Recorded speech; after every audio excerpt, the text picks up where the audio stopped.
Hey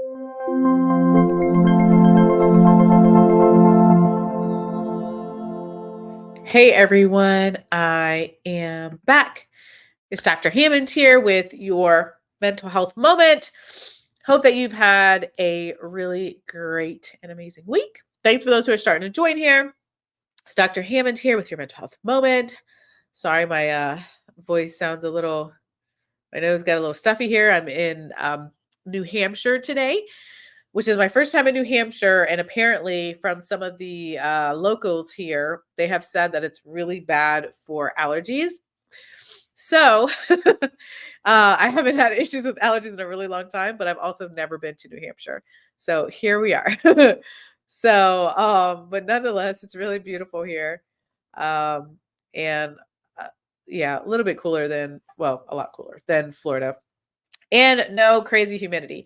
So I reside, for those of you who are new, I reside in the Tampa Bay area of Florida, but this month just I'll be in a different state. So if you're just not tuning in, let me know in the comments here where you are tuning in from. And again, I'm in New Hampshire today. First time in New Hampshire. But I do reside in the Tampa Bay area of Florida. So thanks again for those who are still starting to join here. Hopefully my comments will come in here shortly. But I do see your comment from San Francisco. Welcome, welcome. So before we get started today, just another reminder, mindsettrainingbook.com. Okay, it's around here somewhere. I should have brought Actually, okay. I should have showed you a copy of the book. I think I showed it last week, possibly. But my new book is out, Mindset Training, Conquer Your Mind, and the Rest Will Follow. You can get all the information. It's now available. I know I talked for a long time about it being on pre-order, but it is now available as of September 10th. It is officially available on online retailers like Barnes& and Noble, Books A Million, Walmart.com, Amazon.com now, but you can get all the information at mindsettrainingbook.com. And you can sign up for goodies and things like that. You can go to that website and show proof that you got the book. And then there's also some goodies that you can get as well. So thanks again for those who are starting to join here. I apologize here for my reaction, I'll say, to being in New Hampshire. But nonetheless, what I did want to talk to you all about today on today's mental health moment is about how do you work on reducing your stress hormones? Because it's funny, I feel like, for some of you that already know, been doing a podcast interview or podcast tour actually the last couple of months, and I'm seeing a theme that a lot of these podcasts are asking me questions related to how do you deal with stress? How do you deal with the stress hormones that are in your body? Right? All of us have stress. But how do you lower them? Like things like cortisol. We've all heard of that. We know your stress goes up, cortisol levels goes up, and all sorts of other things, frankly, happen in your body, inflammation, all sorts of other things with stress. But how do you work on lowering your stress hormones? So a couple ways today that I want you to think about naturally lowering your cortisol levels, if you will. The first thing, and I know this is not something that you've heard, but I want to continue to emphasize this thing that you can do to work on resetting and recharging your body because it has so many benefits. And that is number one, deep breathing. And the reason why it's important is because we often do not do that enough. We're so busy. All of us have different roles that we play, different things that we're doing, no matter what stage of life, frankly, it feels like everyone's busy.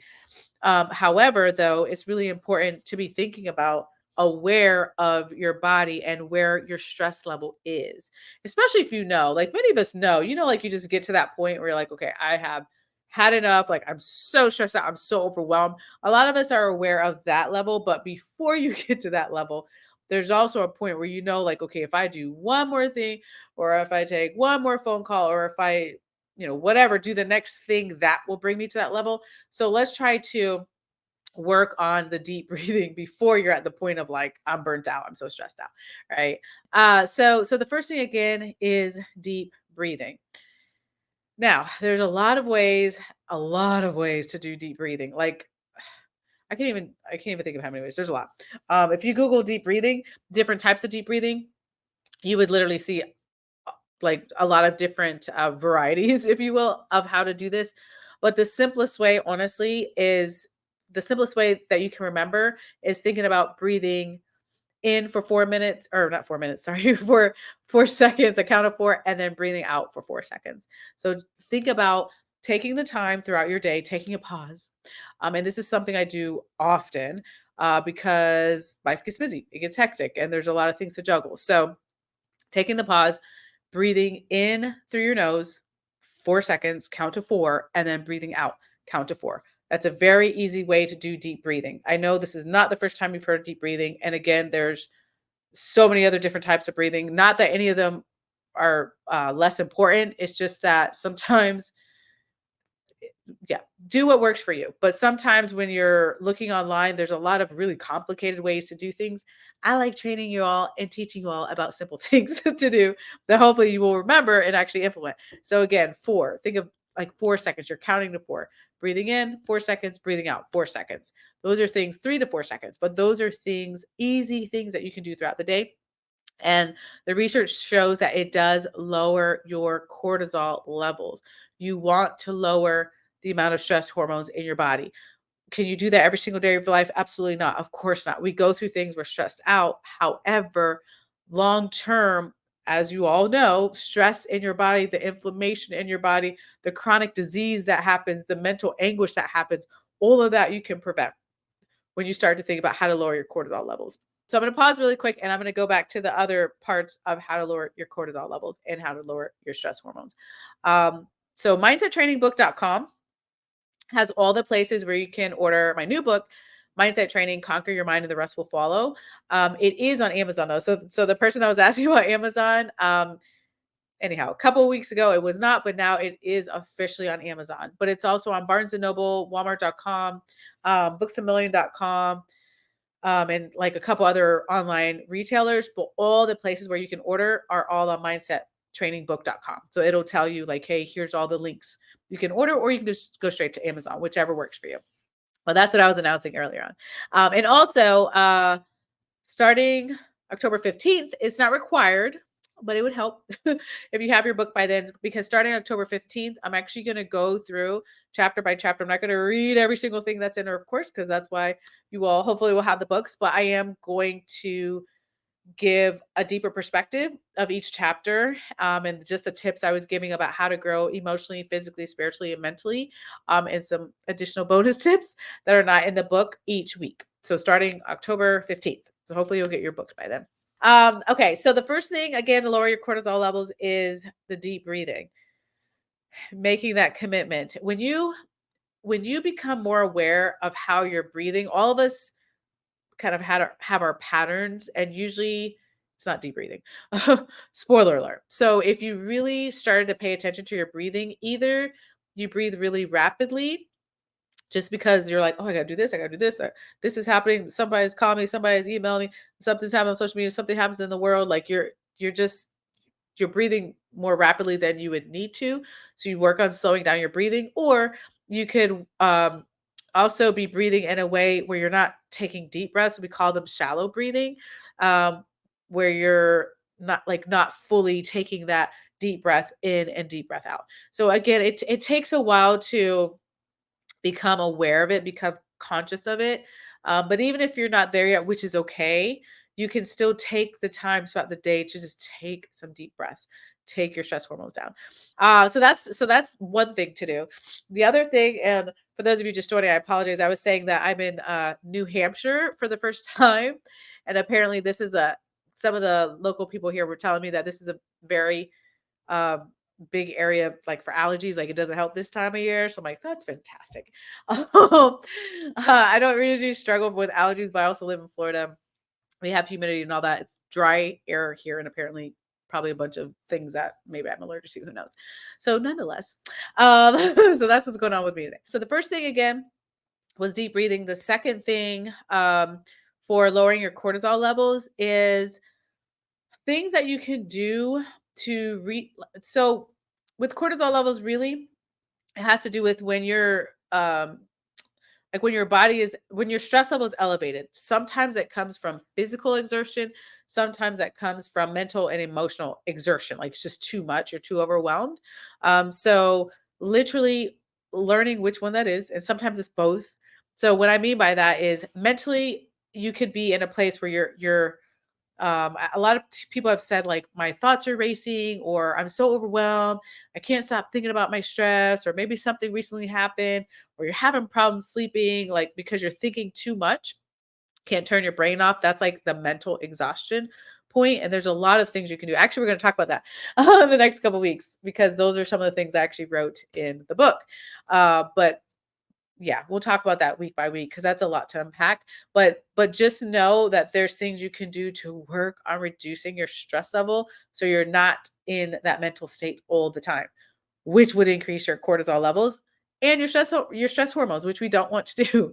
Right? We're trying to reverse that and decrease your stress hormones. The other side of it is the physical side. Like maybe you're at a point where you're physically stressed out. Like your body doesn't lie, you all. So sometimes your body tells you, you know what, you need to lay down. Like you need to physically take a break, like take a rest. Um, so your body doesn't lie. So the things you can do with that, again, to lower your cortisol level. And I know we're all busy. We all have different tasks we have to do.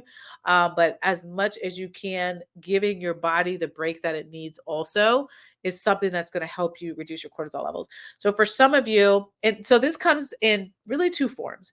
So for some of you, you need more rest, which is fine, right? Maybe you need extra sleep. Maybe you need like an extra nap, or maybe you need to like sit down for a second. Like that's kind of on the rest side. And some of you, for your body, you need almost more movement. So that could look like taking more walks.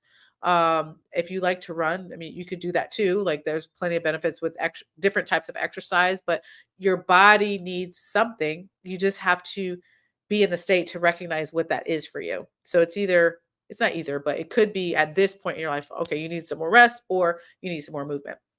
And it just changes you all. That's why I always say, really to check in with yourself often, because this changes. Like what you need today is not going to be what you need a month from now, or 2 months from now, or 3 months from now. Our lives change. Like we have different demands on our time. So one of the things to think about for lowering your cortisol level, that's what we're talking about today, and lowering your stress hormone. One, deep breathing.